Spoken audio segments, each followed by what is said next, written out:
Hi guys, Remy here, and today I'm really excited because I wanted to talk to you about a recent purchase that I never thought I'd have, but here I am, because today I'm going to show you guys my copy of Let It Be Naked. Now, I can't believe I have this because I like the album Let It Be. I think it gets a lot of criticism, but I think there is a consensus that Let It Be Naked is better, and I think it's better because it is the album that they were originally going for. Like Paul said that Let It Be, the album, the Get Back project, was all about getting back to basics, and when Phil Spector released Let It Be back in 1970, he made it very Spector-esque with his wall of sound and everything. And I'm not fully against Let It Be, like the Spector version, because there are a few songs that I do like from that version. However, the reason why I mainly listen to Let It Be Naked is because not only do I prefer more of the stripped versions of the songs, some of the takes I prefer are from the rooftop concert, which are on this version. So I prefer the rooftop versions of Don't Let Me Down, which is actually included on Let It Be in this album as opposed to being rejected. And I prefer the rooftop version of I've Got a Feeling. So yeah, and also the voices just sound so much clearer, and I really love clear vocals. So Let It Be Naked is just the version I prefer. Also, I forgot to mention, Let It Be has talking at the beginning of songs, doesn't it?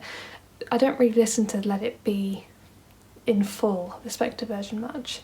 And even though that is kind of a cool thing, I think I'm just more used to listening to the songs just kind of go into the next song.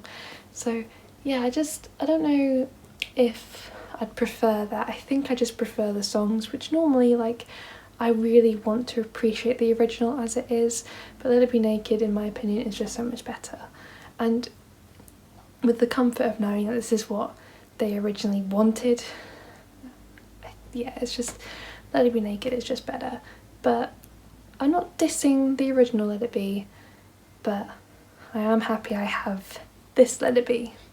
This album is so hard to find, considering on vinyl it was released in 2003 and that's it. It has not been re-released, it's not been reissued. This is from 2003. So, and it's so expensive. Like I recently got Discogs, which I love. I love Discogs so much. I don't know why I barely used it before. I have it as the app, so I've literally been able to organise my collection fully properly on there, been able to find some records that I've wanted for a while on there and get them for a good price, and I also love the option where you can just shake your phone and it will just randomly pick a album or a single for you to play. But yeah, I found this on Discogs and I paid a lot for it. It wasn't over 100, but it was still a lot, and I did pay a lot for this because this was near mint, because there were some cheaper ones, but I thought if I'm actually going to buy this album, I'm going to buy it with the best quality I can get it. I debated on getting this for a really long time because I was concerned about just in case Giles Martin released a new version of Let It Be for the 50th anniversary and it would come with new mixes plus maybe a new version of Let It Be Naked. Like, I can imagine a big box set where it'd be the Spector Let It Be all redone, and then like as part of like the extra stuff in the box set, maybe another copy of Let It Be Naked and then Studio Chatter and stuff like that. However, I realised that he might not do that. Like, he might not even do a new version of Let It Be, because he skipped Magical Mystery Tour, he skipped Yellow Submarine, so you don't know. It's never a definite, it's just we've just begun to expect that now. And if he were to do Let It Be, surely he's doing a 50th anniversary of the original album. So would Let It Be Naked even be a part of it? Because it's really a separate thing. like a separate project, isn't it? So I didn't want to wait all the way till May to see whether or not it would happen, and who knows, I might not even have been able to afford a huge box set like that.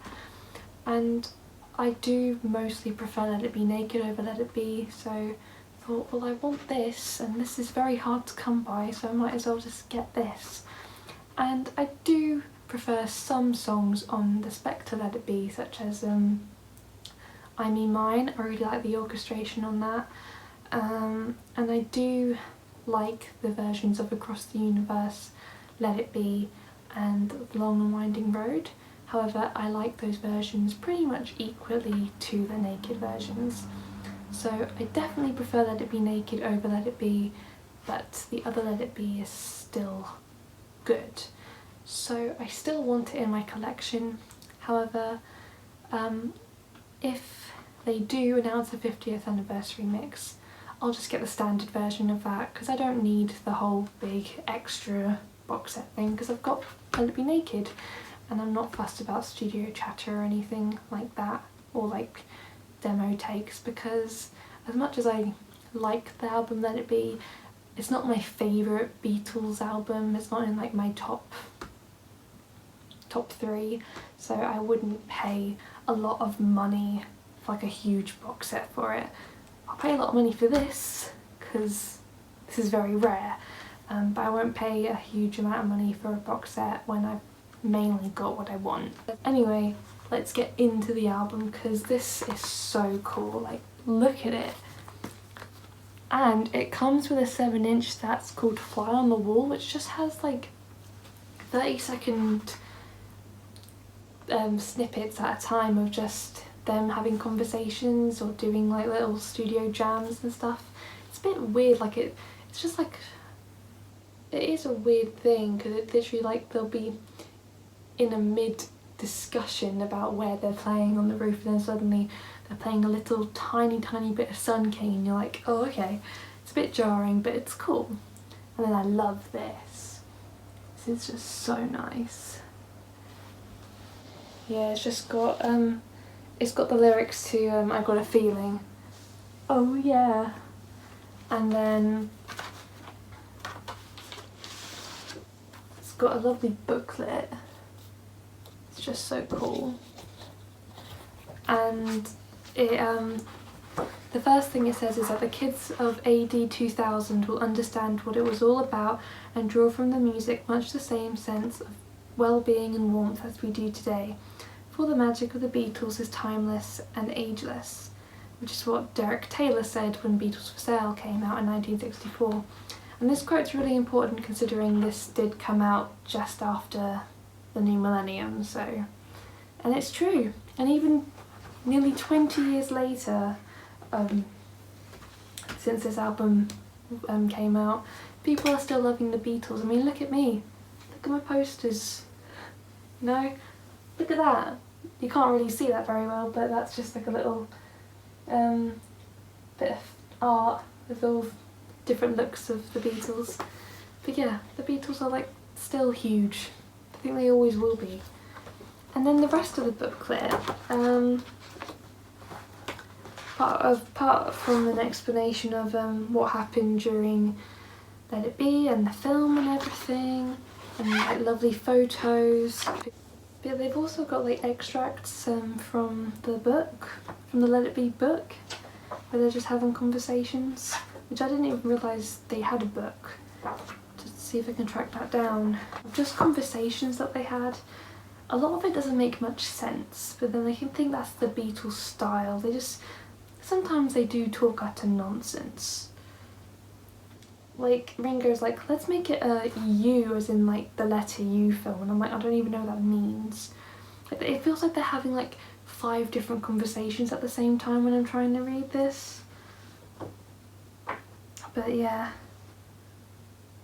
it's just, it is cool. Like, it's a nice touch to have like conversations and stuff like that, and like nice photos. Mostly all from the rooftop concert. But But yeah, it's just really cool, and it's in really good condition. I love it.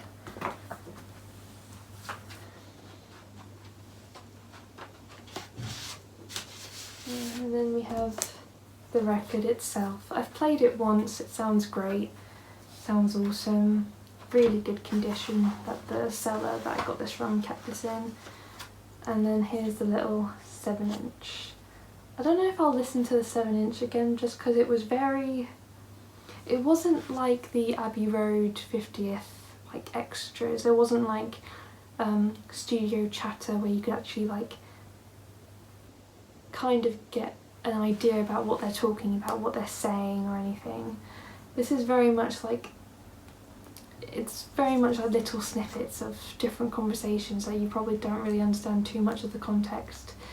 The only bits I do understand are where they're talking about where they want to play and if they want to go on the roof or not.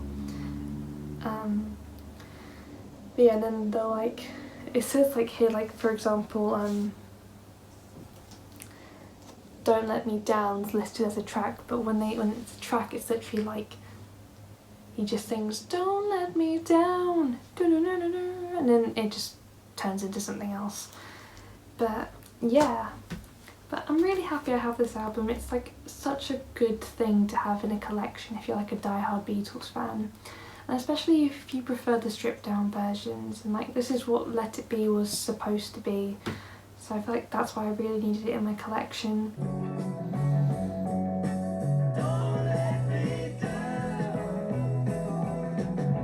But yeah, I thought I'd just share this with you because this is such a cool purchase.